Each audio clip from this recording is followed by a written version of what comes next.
So, how was your overall experience in Japan? Overall, it was amazing.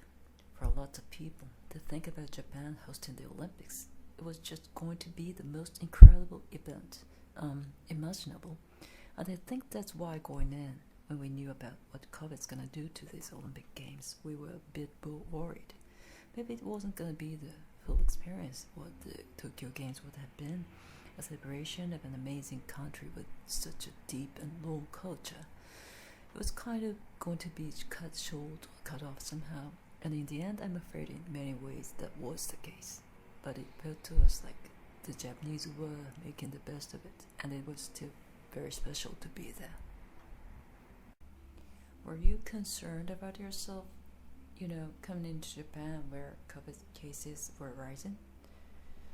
I wasn't concerned about being in Japan generally because of COVID, because actually COVID levels in Japan was much lower than they were here in the UK, and they're much lower in basically every country. I think I was concerned that going into the Olympic bubble, where all the people were coming from all the world, that could be a super spreader event. But I was tested every day for 7 days before I left.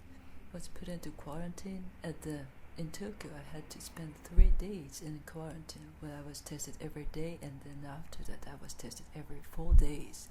So actually my main concern was getting the false positive test. But were you pretty comfortable with the protocols that they had? Yeah, I mean, I understood them. The Japanese wanted to put in lots of rules. They like a rule. They like following a rule. But they're not sure how it all works because it's always new.